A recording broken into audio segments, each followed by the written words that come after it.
Morning students.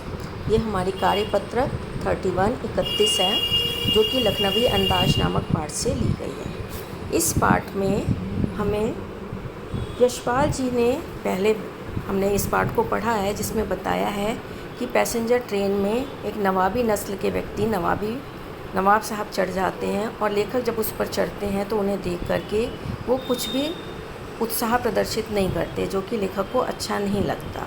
वो खीरा खरीद कर खाने के लिए बैठते हैं ट्रेन में खाली डिब्बे में, लेकिन जब लेखक चला जाता है तो वो खीरे को धोते हैं, छीलते हैं, काटते हैं, नमक मिर्च लगाकर उसको बाहर फेंक देते हैं, सूंघ करके बाहर फेंक देते हैं। अब उसी संदर्भ में आगे बता रहे हैं, यशपाल ने लखनवी अंदाज नामक व्यंग कहानी यह साबित करने के लिए लिखा है कि बिना कथ्य के अर्थात बिना किसी कथा के, बिना किसी कारण के कहानी नहीं लिखी जा सकती। इस पाठ में यशपाल उस पतनशील सामंती वर्ग पर कटाक्ष करते हैं जो वास्तविकता से बेखबर एक बनावटी जीवन शैली का आदी है। वो सामंती वर्ग कौन से होते हैं? वो उस वर्ग के लोग जो कि ज़मीन जायदाद के मालिक होते हैं और पूरा सब कुछ उनके कब्जे में होता है और उनके अधीन लोग बंधुआ मजदूर बन कर के कार्य करते हैं। तो और ये दिखावे की प्रवृत्ति वाले लोग होते हैं, उन पर कटाक्ष किया है, व्यंग किया है, जो वास्तविकता से बिल्कुल बेखबर होते हैं और एक बनावटी जीवन शैली के आदि मतलब अभ्यस्त होते हैं। आदि का मतलब है अभ्यस्त होते हैं। इस कहानी का अन्य नाम झूठा दिखावा, नवाबी शान या आडंबर भी रखा जा सकता है, क्योंकि नवाब साहब ने अपनी झूठी शान और शौकत को कायम रखने के लिए अपनी छोटी सी इच्छा को ही दबा दिया।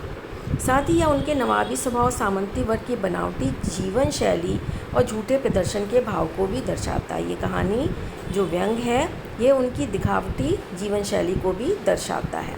आज के समय में भी लोगों के नकली, झूठी और बनावटी जीवन को देखा और महसूस किया जा सकता है। आज भी हम दिखावे की प्रवृत्ति करते हैं। आज एक छोटा सा बच्चा भी जो होता है वो किसी को सामने देख करके क्या करता है, कभी अपने कपड़े ठीक करने लग जाता है, कभी वो ऐसा एक्शन करने लग जाता है कि उसे कुछ पता ही नहीं है, कभी वो ऐसा एक्शन करने लग जाता है कि जैसे कि उसने कुछ देखा ही नहीं हो।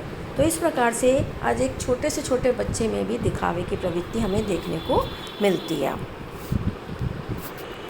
आगे बढ़ते हैं। इस पाठ में नवाब साहब की जिन चारित्रिक विशेषताओं का पता चलता है उन्हें लिखिए। अब नवाब साहब क्या थे? दिखावे की प्रवृत्ति रखने वाले थे, तो दिखावे बनावटी जीवन शैली के अभ्यस्त थे। किस वर्ग के लोग को वो बता रहे हैं? किस वर्ग के लोग थे वो? सामंती वर्ग की।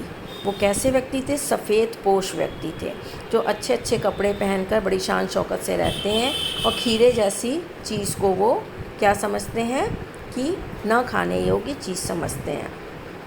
तो इस प्रकार से उनके चरित्र की 5 विशेषताएं आपको लिखनी है। नेक्स्ट क्वेश्चन में आपने भी कभी न कभी किसी के बनावटी जीवन शैली व झूठे प्रदर्शन के भाव को महसूस किया होगा।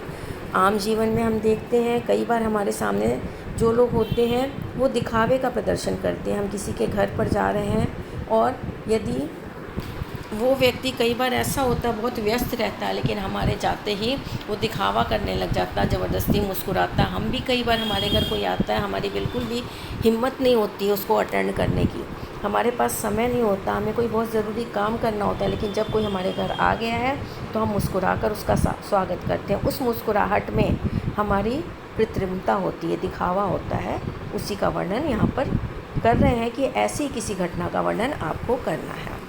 अब आपको नेक्स्ट क्वेश्चन है, निम्नलिखित वाक्यों में से क्रियापद छांटकर क्रिया भेद भी लिखिए। क्रिया क्या होती है इसके लिए हमें ये जानना आवश्यक है। क्रियापद, एक सफ़ेद पोश सज्जन बहुत सुविधा से पालथी मारकर बैठे थे। तो यहाँ पर बैठे थे ये क्रिया है। कौन सी क्रिया है? अकर्मक क्रिया है। क्यों? क्योंकि जब क्रिया से हम प्रश्न करते हैं क्या हुआ, क्या, कैसे, क्या, किसे और किसको, ये 3 प्रश्न करते हैं और उसका जवाब हमें मिल जाता है तो सकर्मक क्रिया, नहीं मिलता है तो अकर्मक क्रिया। इसी प्रकार से यदि आप अकेले सब थाली बैठे कल्पना करते रहने की पुरानी आदत है। इस पंक्ति में भी आप देखिए, थाली बैठे कल्पना करते रहने की पुरानी आदत है। क्या आदत है?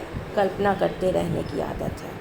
तो खाली बैठे कल्पना करते रहने की पुरानी आदत है। तो जब हमें कोई भी कार्य, कोई भी क्रिया जो हो रही है उससे कर्म पर, किसी चीज़ पर प्रभाव पड़ता है तो उसे हम सकर्मक क्रिया कहते हैं। यदि किसी चीज़ पर प्रभाव न पड़ के काम करने वाले व्यक्ति पर प्रभाव पड़ता है तो उसे हम अकर्मक क्रिया कहते हैं। खीरों के सिरे काटे और उन्हें गोद कर झाग निकाला। क्या निकाला? झाग निकाला। किस पर असर हुआ? खीरे पर असर हुआ। तो यहाँ पर क्या हो जाएगी? ये सकर्मक क्रिया हो जाएगी। नवाब साहब खीरे की तैयारी और इस्तेमाल से थक कर लेट गए। क्या लेट गए? थक कर लेट गए। ये जवाब हमें सही नहीं लग रहा है।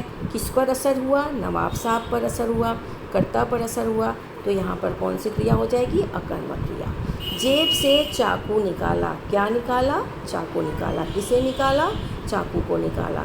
जब हमें क्या, किसे, किसको का जवाब मिलता है तो सकर्मक क्रिया होती है। इससे संबंधित अभी आपको क्रिया के विषय में डिटेल में भी समझाया जाएगा।